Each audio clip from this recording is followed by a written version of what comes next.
이 시간 우리에게 주시는 하나님의 말씀은 구약 성경 욥기 3장 25절과 26절의 말씀입니다. 욥기 3장 25절과 26절입니다.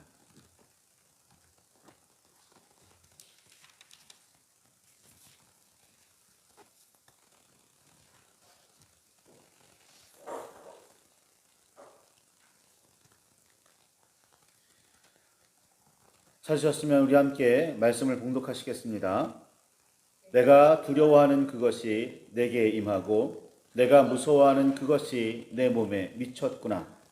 나에게는 평온도 없고 안일도 없고 휴식도 없고 다만 불안만이 있구나. 아멘. 주님 우리의 마음을 여시어 말씀을 깨닫게 하옵소서. 아멘. 주님의 사랑과 그 크신 은혜가 저와 여러분 안에 가득하기를 소망합니다. 우스 땅에 살던 욥이라는 사람은 온전하고 정직하며 하나님을 경외하여 악에서 떠난 사람이었습니다. 자녀들이 생일 잔치를 벌이며 먹고 마신 다음 날이면 간밤에 술에 취해 혹시라도 알지 못하는 사이에 하나님 앞에 죄를 범했을 수도 있다면서 자녀들의 성교를 위해 번제를 드릴 정도였습니다. 레위기 4장 14절에 보면 죄를 깨달은 다음에 제물을 가지고 오라고 하나님께서 율법으로 말씀하셨는데, 죄를 깨달은 상태가 아니라 죄가 있을지도 모른다. 내가 알지 못하는 죄, 내가 깨닫지 못하는 죄라도 하나님 앞에 용서를 구해야 한다 라면서 나아가는 사람이 욥이었던 겁니다. 욥은 하나님 앞에 온전하고 정직하려고 늘 애쓰는 사람이었습니다. 그래서 늘 하나님을 경외했고 그 앞에 바르게 서려고 언제나 힘을 썼습니다. 문 앞에 엎드려 호시탐탐 기회를 노리고 있는 죄를 다스리려고 했고, 육신이 약하다는 사실을 절실하게 알고 있었기에 시험에 들지 않으려고 늘 깨어서 기도했습니다. 욥이 바르게 살려고 얼마나 애를 쓰고 있었는지에 대해 심지어 하나님께서도 잘 아시며 인정하실 정도였습니다. 욥기 1장 8절과 2장 3절에 보면 세상에 그와 같은 사람은 없다 라고 하나님께서 말씀하실 정도이니까요.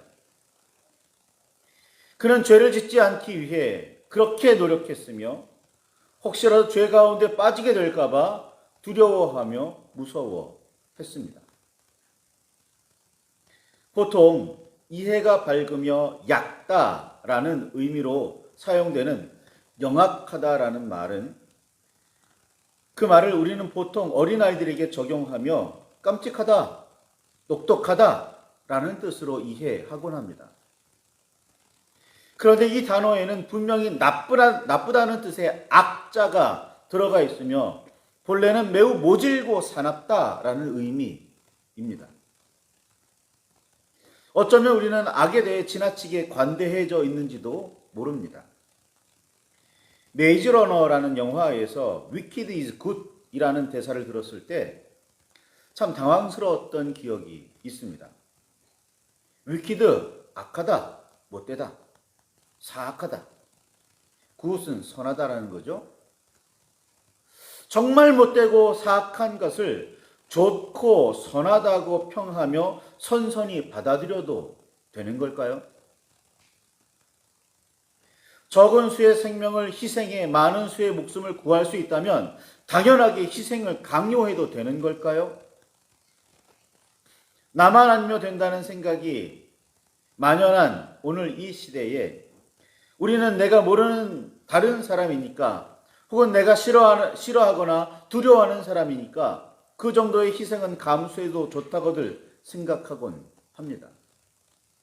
내가 저 사람보다 뛰어나니까 뛰어난 나를 위해 저 사람이 희생하는 거 당연하다고 생각합니다. 합니다. 과연 그래도 되는 걸까요? 그런 우리들의 모습을 선하다라고 여겨도 되는 걸까요? 욥은 어떻게든 악을 멀리하여 떠나려고 했던 사람이고 조금도 용납하지 않으려고 힘을 쓰며 살았습니다. 그런 욥에 대해 하나님께서는 그와 같이 온전하고 정직하여 하나님을 경외하여 악에서 떠난 자는 세상에 없느니라 라고 말씀하실 정도였습니다. 그의 선함과 의로움을 의심하거나 이에 대해 다른 의견이 불거질 가능성은 전혀 없어 보였습니다. 그런데 그런 욥을 의심하며 여호와의 말씀에 도전하는 존재가 있었습니다. 지금도 여전히 하나님의 뜻을 따르지 않으며 심지어 적대하고 있는 사탄입니다. 어느 날 하나님의 자녀들이 여호와 앞에 모인 자리에서 사탄은 이렇게 말합니다. 욥기 1장 9절과 10절이죠. 욥이 어찌 까닭없이 하나님을 경외하리이까?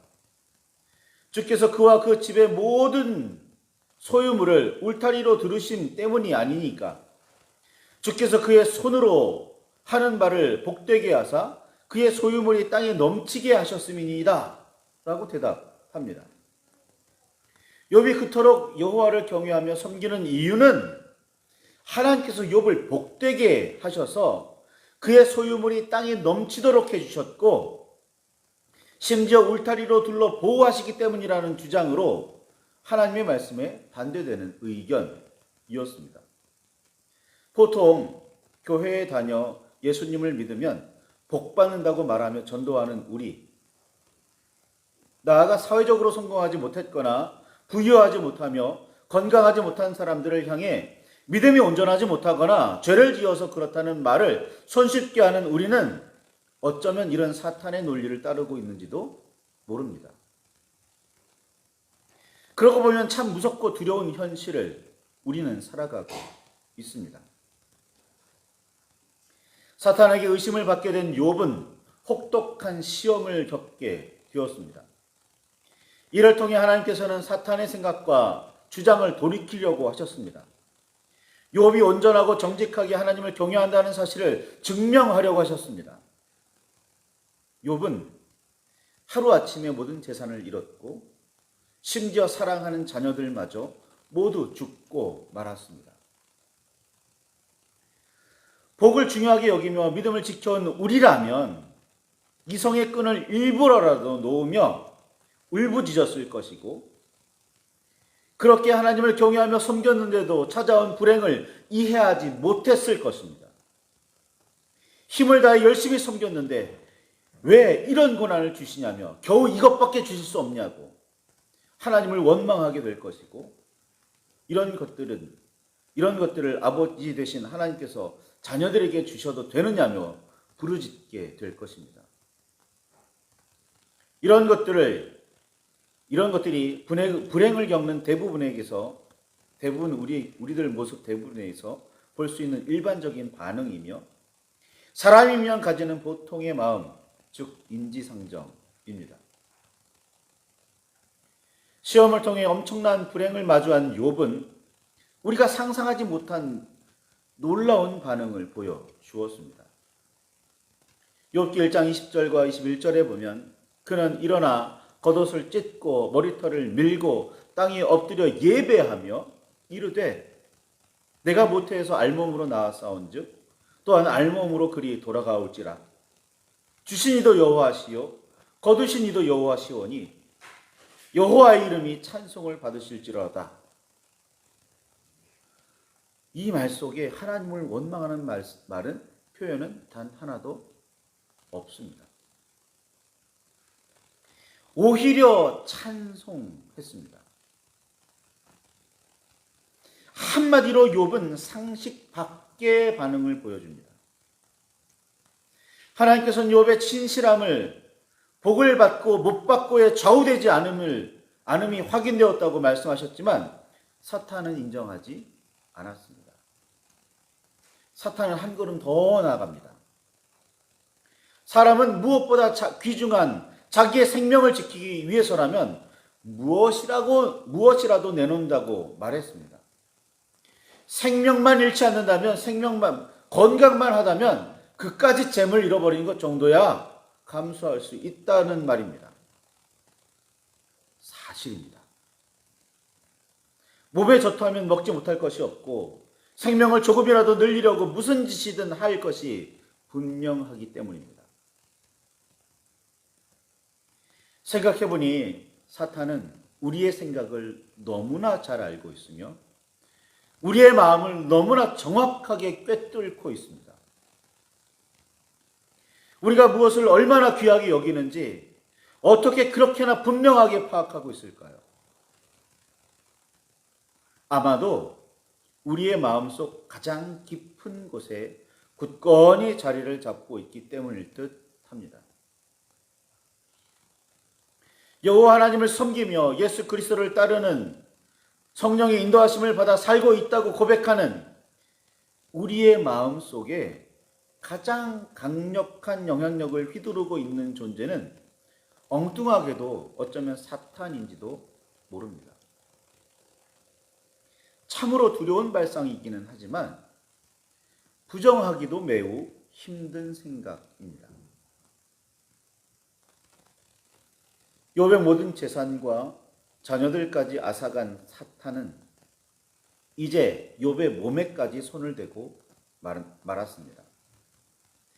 욥은 발바닥에서 정수리까지 종기가 났고 제 가운데 앉아서 깨진 질그릇 조각으로 몸을 긁어대야 했습니다. 그 가려움이 상상은 되십니까? 손톱으로 긁는 것은 감당할 수 없어서 깨진 그릇 조각으로 긁어대야 할 정도라면 이건 우리가 보통 볼 수 있는 상황이 절대로 아닙니다. 이 모습을 본 그의 아내는 이런 상황에서 하나님에 대한 믿음을 지키며 온전함을 이어가는 일이 무슨 소용이 있느냐 라며 차라리 하나님을 욕하고 당장 죽으라는 말까지 서슴지 않았습니다. 이런 말까지 내뱉은 욥의 아내가 그의 곁을 떠나지 않고 남아 있었을까요? 하나님께서 사탄에게 욥의 생명은 건드리지 말라고 욥기 2장 6절에 분명히 말씀하셨지만 욥은 그 사실을 몰랐으리라 생각됩니다. 그러니 욥이 겪어야 했을 그 두려움은 얼마나 대단했을까요? 욥은 자신이 겪고 있는 현실에 대해 욥기 3장 25절에 있는 것처럼 내가 두려워하는 그것이 내게 임하고 내가 무서워하는 그것이 내 몸에 미쳤구나 라며 한탄하기에 이르렀습니다. 욥이 생각하지도 않은 어려움을 당해 상상하기 힘든 고통 중에 있다는 소식을 들은 그의 친구들이 멀리에서 욥을 찾아왔으나 위로할 말 한마디 찾지 못하고 건네지 못했습니다.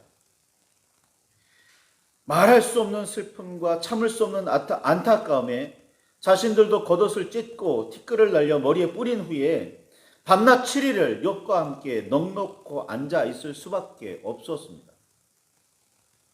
어설픈 위로는 하나마나인 경우가 많습니다. 그저 함께 슬퍼하며 눈물을 흘리는 일보다 못합니다. 욥을 찾아온 환난과 고통은 언제쯤 끝날지 알 수가 없었습니다. 어쩌면 죽음으로만 끝낼 수 있으리라 생각했을지도 모릅니다.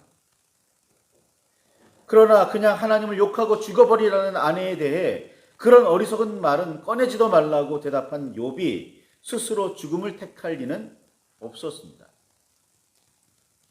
욥은 그런 상황에서도 한마디 어리석은 말로 죄를 범하여 하나님을 원망하지도 않았습니다. 참 놀라운 사람입니다. 그럴 수 있는 사람이 과연 실제로 있을까요? 그래서 이제 과거에도 그랬듯이 오늘날에도 많은 사람이 욥기는 단지 소설일 뿐이라고 주장하기도 합니다. 이런 일이 실제로 일어나 그런 상황을 그렇게 대처할 수 있는 사람은 상상 속에나 존재할 수 있다고 생각하기 때문입니다. 정말 상상 속에만 존재할까요? 죽음을 택하지 않고 하나님께서 내리셨다면 고통 속을 살아야 한다고 해도 삶을 이어가는 사람이 욥이었습니다. 비록 고통 중에 살아야 했지만 하나님께서 죽음으로 이끌지 않으신 이상 계속 살아야 한다는 욥의 선택은 그저 놀라울 뿐입니다. 아버지의 뜻이라면 십자가라는 잔이라도 기꺼이 받으셨던 예수님을 생각하게 합니다. 그리스도의 고난에 참여함을 즐거워하라는 베드로와 하나님의 자녀가 되었다면 그리스도와 함께 영광뿐 아니라 고난도 당연히 받아야 한다고 가르친 바울일도 떠오릅니다. 그러나 우리는 어떤 경우라도 고난은 피하기를 바라고 복과 은혜와 영광만을 기대합니다. 어쩌면 우리의 신앙은 처음부터 비뚤어져 있는지도 모릅니다. 고난이 길어지자 욥은 자신이 태어난 날을 저주하기 시작했습니다. 차라리 태어나지 않았더라면 이런 고통은 받지 않아도 되었으리라는 그런 생각을 하기에 이르렀습니다. 어찌하여 고난받고 있는 자에게 희망을 품을 수 있도록 빛을 주셨으며 마음이 아픈 자에게 생명을 주셨는지 모르겠다며 한탄을 이어갔습니다. 고통 중에 있는 사람에게 아파하지 말고 오히려 그 고통을 즐기라고 하는 말은 위로도 그 무엇도 아닙니다.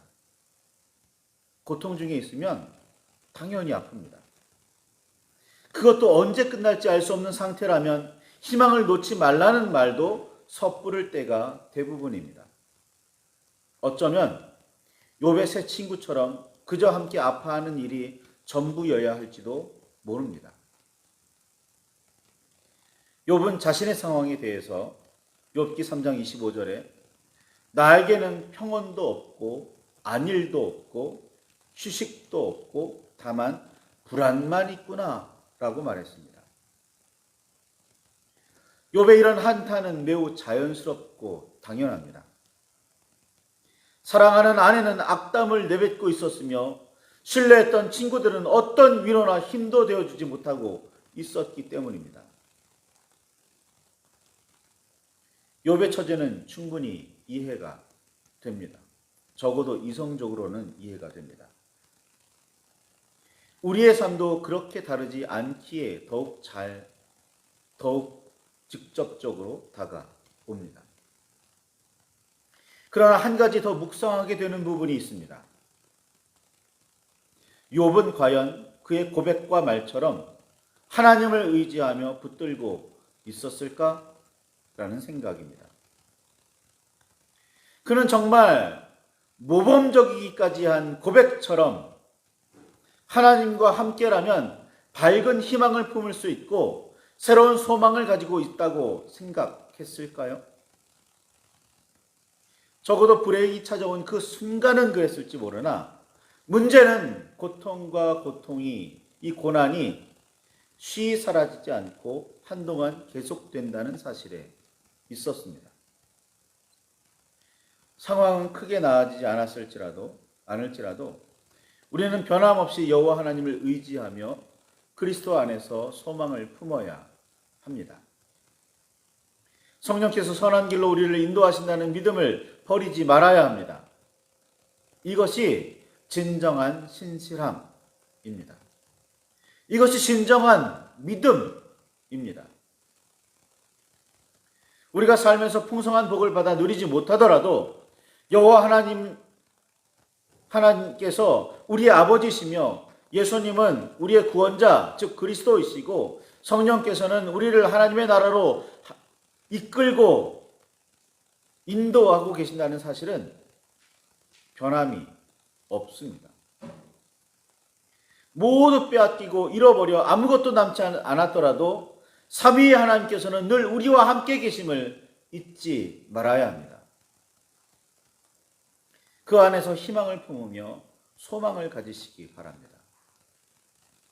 고통스러운 상황은 아무리 길어도 반드시 끝이 있습니다. 더구나 하나님께서는 우리를 언제나 어디에서나 선하게 인도하고 계십니다.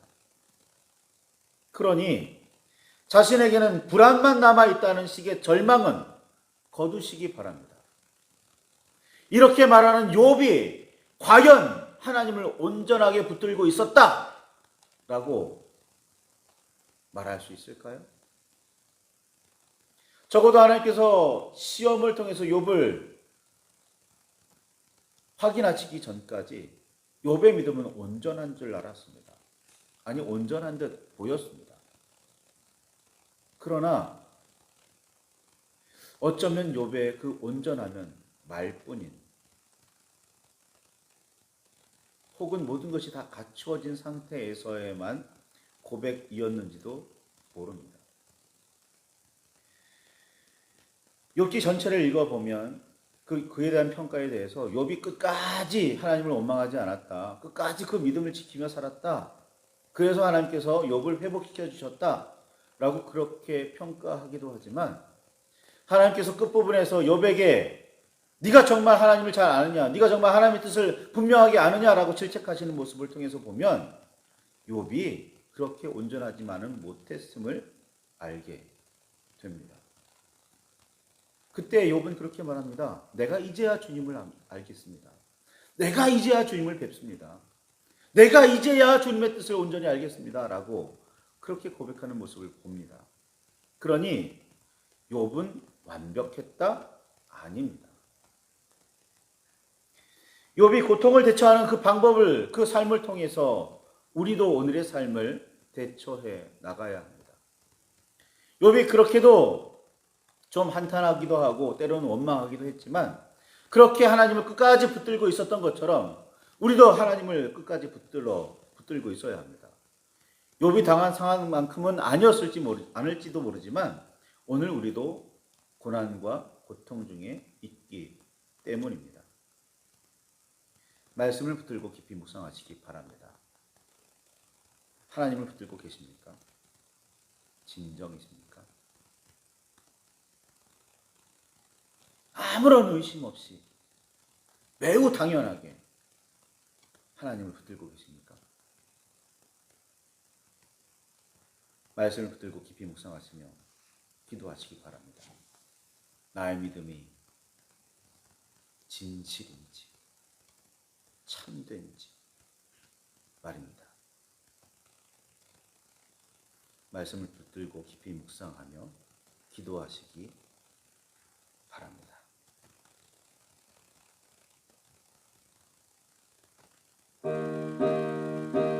주여, 우리 안에 임하시길 간절히 소망합니다. 역사하시길 간절히 원합니다.